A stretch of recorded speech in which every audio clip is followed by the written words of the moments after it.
তোমার হাতে যদি 10 মিনিট সময় থাকে তাহলে তোমরা ঈদের এই সুন্দর ডেজার্টটা যখন তখন বানিয়ে নিতে পারবে। সত্যি কথা বলতে মাত্র 10 মিনিটেই রেডি হয়ে যাবে ঈদের এই সুন্দর ডেজার্টটা। খেতে যেমন সুন্দর লাগে দেখতেও কিন্তু ভীষণ সুন্দর লাগে। কোনো ঝামেলা ছাড়া বাড়িতে থাকা কিছু ঘরোয়া উপকরণ দিয়েই সুন্দর এই ডেজার্টটা বানিয়ে ফেলবো এবং ছোট থেকে বড় সবাই খেতে পারবে। প্রথমেই দেখো আমি নিয়ে নিয়েছি পরিমাণ মতো দুধ।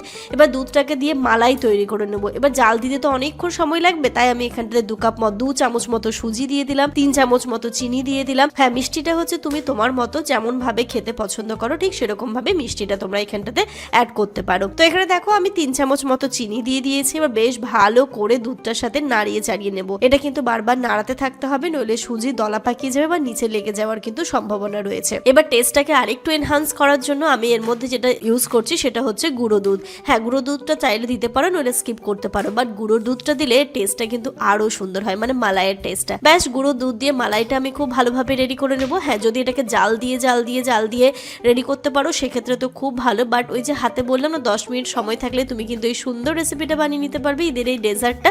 তো তাই জন্যে আমি সুজি, চিনি আর এখানটাতে গুঁড়ো দুধ দিয়ে মালাই রেডি করে নিচ্ছি। আমার একটু হাতে লাগছিল বলে জামা চলে এসেছিল আমাকে হেল্প করতে, আমাকে বললাম আমি একটু নেড়ে দেবো। আজ যেটা বানাচ্ছি তোমাদেরকে বলেই দিই, এটা হচ্ছে ব্রেড মালাই রোল।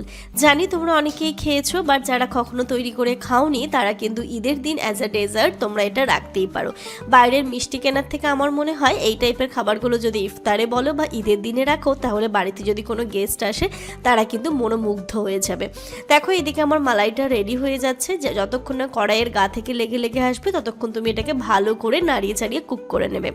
যত ভালো করে কুক করা হবে টেস্টটা কিন্তু খুব সুন্দর হবে। দেখতেই পাচ্ছ কড়াইয়ের গা থেকে একদম খুব ভালোভাবে খুলে চলে আসছে, তার মানে আমার মালাই অলমোস্ট রেডি হয়ে গেছে।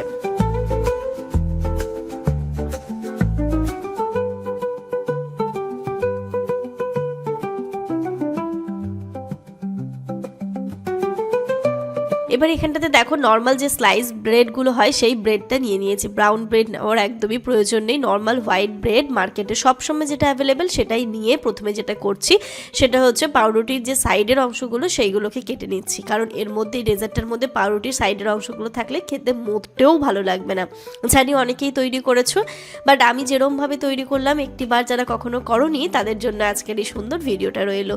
তো এখানে দেখো প্রথমে আমি 4টে ব্রেড নিয়ে বানিয়ে নিয়েছি, তারপরে আরও 2টো ব্রেড আমি এর মধ্যে অ্যাড করে দিলাম। এই জিনিসটা করতে আমার ভীষণ ভালো লাগে, দেখতে যেমন সুন্দর লাগে খেতেও কিন্তু খুব ভালো হয়, একদম রসমালাইয়ের মতো লাগে খেতে অনেকটা। এবার ব্রেডগুলোকে দেখো বেলুন চাকির সাহায্যে ভালো করে আমি রুটির মতো করে চেপে বেলে নিচ্ছি। খুব বেশি চাপার দরকার নেই, একদম আলতো হাতে এটাকে বেলে নিলেই হয়ে যাবে। কি ভালো লাগছে না, মানে আমার এই টাইপের জিনিসগুলো তৈরি করতে খুব ভালো লাগে। তোমরা কারা কারা ঈদের জন্য কি ডেজার্ট বানাবে অবশ্যই কমেন্টের মাধ্যমে জানিও তো, আর যদি কোনো রেসিপি তোমরা চাও সেটাও কমেন্টের মাধ্যমে জানিও, তাহলে আমি সেটা তোমাদের সাথে ডেফিনেটলি শেয়ার করব। দেখতে দেখতে চলে এলো ঈদ। ঈদ মানেই খুশি, আনন্দ, পরিবারের সবার সাথে একসাথে কাটানো সুন্দর মুহূর্ত।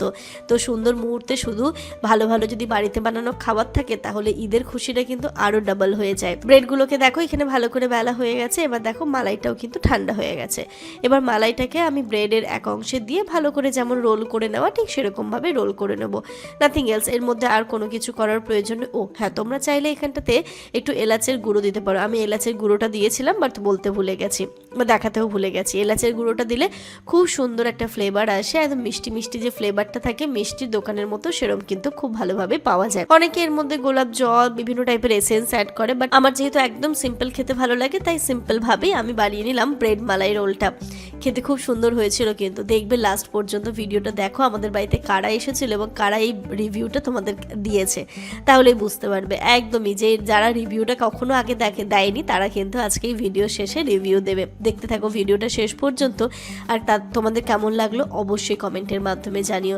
এই টাইপের রেসিপি বানাতে খুব ভালো লাগে, আর যখন ভালো লাগে কাউকে বানিয়ে যখন খাওয়ানোর ব্যাপার থাকে যে কারোর জন্য, নিজে কখনো বানিয়ে খেতে ইচ্ছে করে না গো। যখন মনে হয় সবার জন্য বানাবো সবাই খাবে তখন এনার্জিটা আমার দ্বিগুণ বেড়ে যায়। আমি যেমন রান্না করে খাওয়াতে ভালোবাসি, নিজে খেতে ঠিক আছে বাট কাউকে খাওয়াতে বেশি ভালোবাসি। তো এদিকে দেখো রোলগুলো তো আমার রেডি হয়ে গেছে, এবার আমি দুধে ভেজাবো, তাই জন্য দেখো আমি আরেকটু দুধ জাল দিয়ে নিচ্ছি খুব ভালো করে। আমি পরিমাণ মতো মিষ্টি দিয়ে দিলাম, মিষ্টিটা কিন্তু তোমরা তোমাদের পরিমাণ মতো দেবে, যারা যেমন মিষ্টি খেতে পছন্দ করো। এদিকে দেখো কিছুটা পেস্তাও আমি ছাড়িয়ে নিচ্ছি জাস্ট গার্নিশিংয়ের জন্য, দেখতে যেন ব্যাপারটা খুব সুন্দর লাগে, সেই জন্য আমি এখানে পেস্তাগুলো ছাড়িয়ে নিলাম।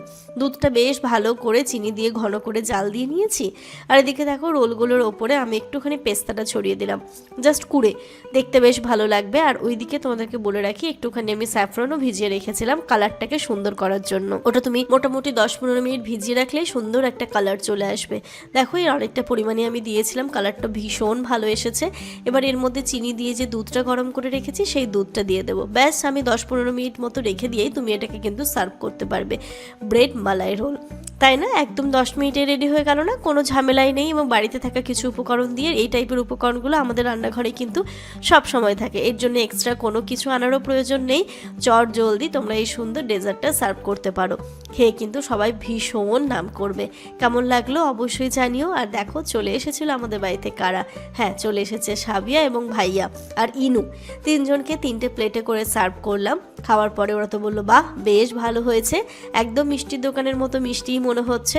দেখো দোকানের মিষ্টি খাওয়ার থেকে আমার মনে হয় বাড়িতে এই টাইপের জিনিসগুলো ঘরোয়াভাবে বানালে দোকানের থেকে টেস্টটা একটু কম হলেও খাওয়াটা কিন্তু অনেক ভালো। ভাইয়া তো একদম সুপার হিট একটা দিয়ে দিল, কমেন্ট করে দিল, বললো খুব ভালো হয়েছে। মেয়েও আমার বলছে ওয়াও হয়েছে। তোমাদের কেমন লাগলো অবশ্যই কমেন্টের মাধ্যমে জানিও।